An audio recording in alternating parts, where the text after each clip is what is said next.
Le Hezbollah a mis en place cette semaine un grand exercice d'entraînement avec 10 000 soldats. Cela consistait à conquérir une ville fictive. L'entraînement a duré 3 jours non-stop et a été le plus gros entraînement de l'histoire du Hezbollah.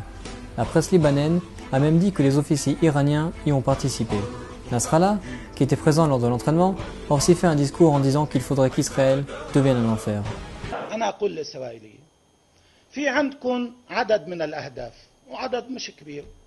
مش محتاجين لعدد كبير من الأهداف ويمكن أن يطال بعدد من الصواريخ الدقيقة النقطوية وأيضا عدد قليل من الصواريخ لا نحتاج إلى عدد كبير وهذه الصواريخ موجودة لدينا ضرب هذه الأهداف بصواريخ قليلة سيحول وما حأحكي لها أسماء سيحول حياة مئات الآلاف من الصهاينة إلى جحيم حقيقي.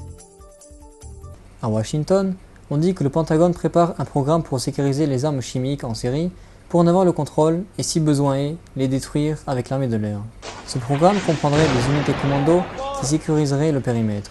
En Israël, on dit que ce programme pourrait voir le jour à cause de la crainte des États-Unis qui pensent que Bachar el-Assad pourrait abandonner ses armes ou les faire passer dans les mains du Hezbollah, ce qui serait pour Obama dépasser la ligne rouge.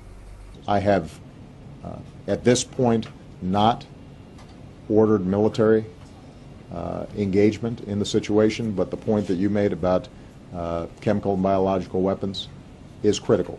That's an issue that doesn't just concern Syria, it concerns our close allies in the region, including Israel.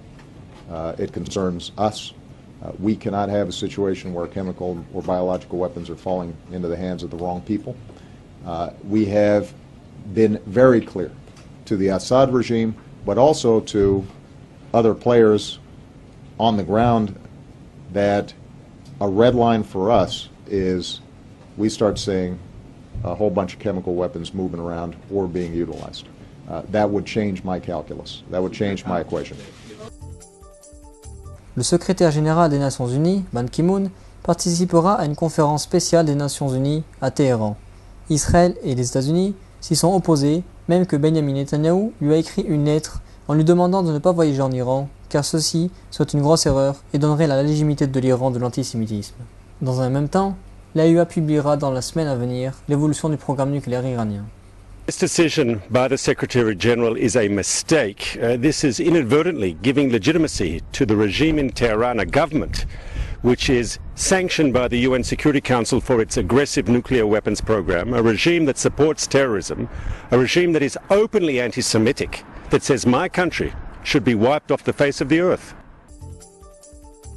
Dans les derniers jours, les autorités égyptiennes ont envoyé des soldats et des tanks dans le désert du Sinaï, dans le but de nettoyer et détruire toute trace terroriste, surtout après ce qui s'est passé avec la frontière israélienne. Mais les Israéliens pensent que cette action mettra fin aux accords de paix avec l'Égypte, qui dit que le Sinaï doit être démilitarisé. Le ministre des Affaires étrangères, Avigdor Lieberman, y prête une nette attention et pense que cela va amener la crise entre Israël et l'Égypte. Mais l'Égypte pense autrement, en disant qu'elle ne violera pas ces accords, qu'elle veut simplement se battre contre le terrorisme dans le Sinaï. Dans les jours précédents, l'Égypte a déclaré qu'elle recherchait 120 terroristes qui ont causé l'attentat à la frontière israélienne et 1600 qui seraient sous l'aile d'Al-Qaïda.